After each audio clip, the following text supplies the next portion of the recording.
They warned us, they told us it was coming, they told us it was going to happen, and finally this morning the Bank of Canada has announced that they are going to increase the prime rate by 0.25%.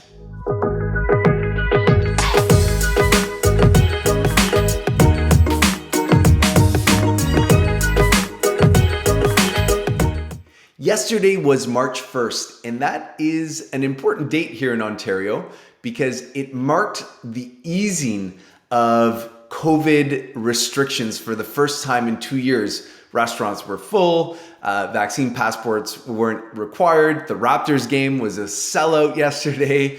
So that was nice to see. And as another sign that we have turned the corner on the pandemic and we're putting it into the rear view is this announcement of the increase of the prime rate, because it means that the Canadian economy no longer needs the support of extraordinarily low interest rates.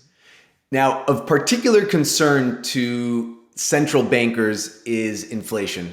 As has been well documented, we have historical inflation here in Canada, historically high, and it's in fact right around the globe. It's not a Canadian phenomenon. So raising interest rates is the tool that central bankers use to curb inflation, to make sure that we can keep prices in check and things don't get too expensive too quickly. So we are anticipating over the next few months a series of stepped increases by the Bank of Canada. But it's a fine line that the bank has to walk, because if they misread or misjudge things, they risk raising rates too quickly, more than households, Canadians, and businesses can support. And that could have the reverse effect and push us into a recession. So this is of particular concern to the Bank of Canada.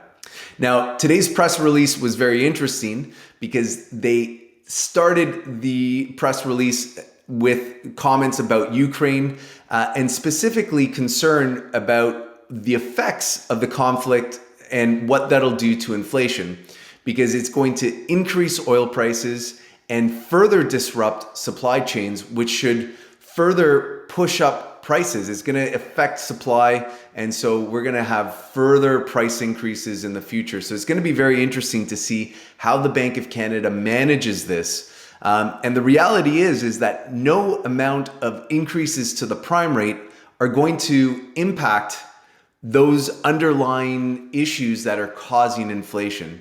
So very fine line that the Bank of Canada has to walk here. If you have a variable rate mortgage, today's announcement is going to affect you.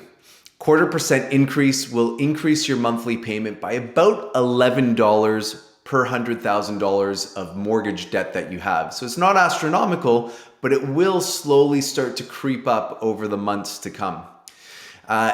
Whether you should be locking into a fixed rate right now, I don't believe now is the time, as 5-year fixed rate money is over 3%, and that gap between variable and fixed is still too wide. My name is Chris Mulder. I'm a Toronto mortgage broker. If you have any questions or concerns about today's announcement and how it impacts you, I'm just a phone call or an email away. Bye for now.